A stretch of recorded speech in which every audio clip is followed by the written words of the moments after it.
संजय कुमार निषाद जिंदाबाद। माननीय मंत्री डॉक्टर संजय कुमार निषाद जिंदाबाद।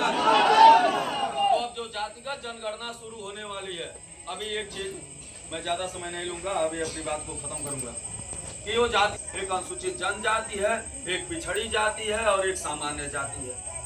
अब बताओ, अब अगर अधिकारी आया आपके गांव में सर्वे करने के लिए, मान लो पूरा निषाद यहीं बैठे हुए हो, और तब तक पूछ लिया भैया क्या नाम है तुम्हारा, बोला हो बोला लेडीज लोग का समझा। अरे यार तू जो भी बना राम सुख निषाद। अब राम सुख निषाद लिखा गया।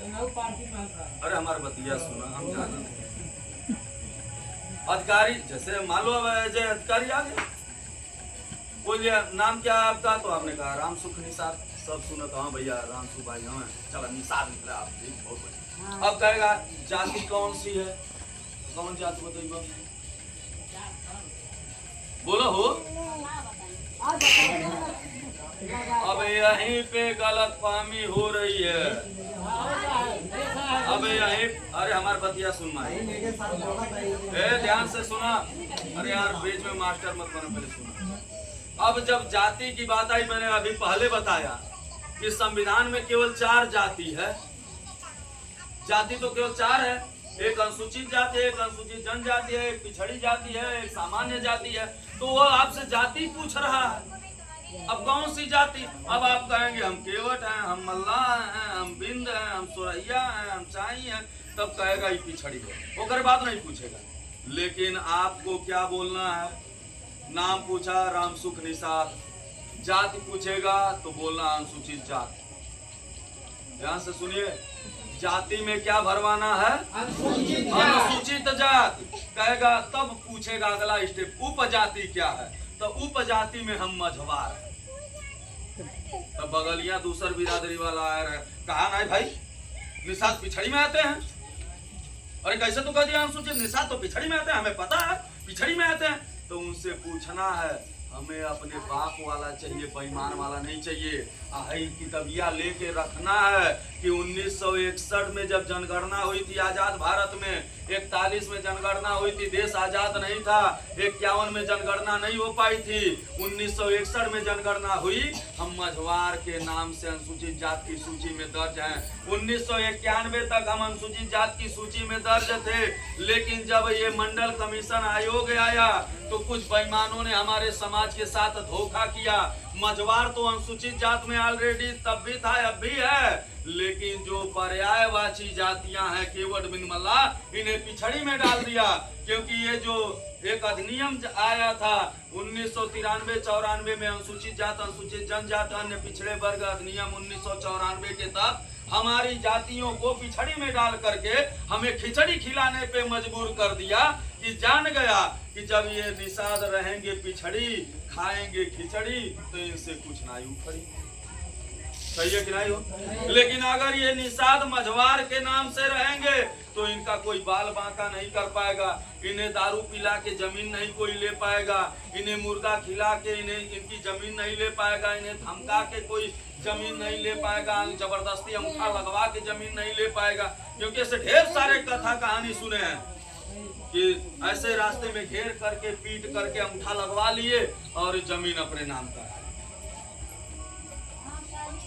अगर क्योंकि उन्हें पता है कि ये पिछड़ी में रहेंगे तो इनकी जमीन लूट लो, अनुसूचित में रहेगा, अनुसूचित जाति अगर आपको लिखना भी चाहे तो लिखेबे नहीं करेगा, नहीं पता का। अनुसूचित जाति की जमीन नहीं खरीद सकते, आपको बेचना चाहे तब भी नहीं खरीद सकते, क्योंकि डीएम की संस्तुति चाहिए। जब डीएम कहेगा हाँ आप दे सकते हो तब आप बेच सकते हो, नहीं तो नहीं बेच सकते। ध्यान से सुनाए भाई, अरे हमारे तरफ इसका मतलब बताना इतना याद रहेगा, क्योंकि जल्द ही जातिगत जनगणना होने वाली है और 26 तारीख को, अब 26 तारीख को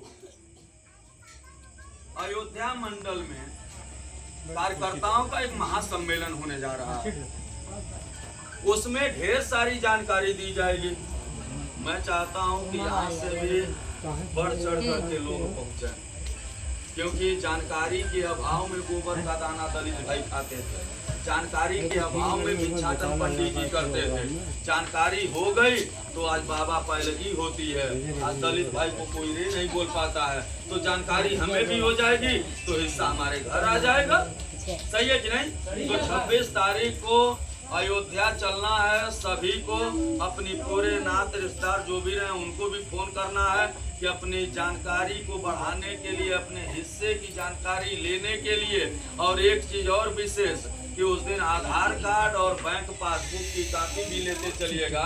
NFDB में रजिस्ट्रेशन हो रहा है, जो भारत सरकार की तमाम योजनाएं आती हैं जिससे हमारा मछुआ समुदाय वंचित रह जाता है, योजनाओं का लाभ नहीं ले पाता है। तो आपका जब रजिस्ट्रेशन हो जाएगा NFDB में तो उसके हिसाब से आप तमाम योजनाएं जो भारत सरकार हमारे लिए चला रही है उसका लाभ ले सकेंगे। क्योंकि अगर रजिस्ट्रेशन नहीं रहेगा तो आप लाभ ले नहीं पाएंगे, तो रजिस्ट्रेशन रहेगा तो लाभ ले सकते हैं। इसलिए उस लाभ को लेने के लिए अपना बैंक पासबुक और आधार कार्ड जरूर लेकर के चलिएगा। बैंक पासबुक की फोटो कॉपी ले लीजिएगा, आधार कार्ड की फोटो कॉपी ले लीजिएगा और ये लेकर के चलिएगा। वहाँ रजिस्ट्रेशन होगा तो रजिस्ट्रेशन जरूर करा लीजिए और सबको बताइएगा कि सभी लोग चलें और चल करके अपना रजिस्ट्रेशन कराएं, अपना भविष्य सुरक्षित बनाएं। इसी आशा विश्वास के साथ अपनी बाड़ी को विराम देना चाहता हूं और चाहता हूं कि एक बार जोरदार नारा होना चाहिए। तो ऐसे बैठ के नहीं, सभी लोग अपने अपने स्थान में खड़े हो जाइए।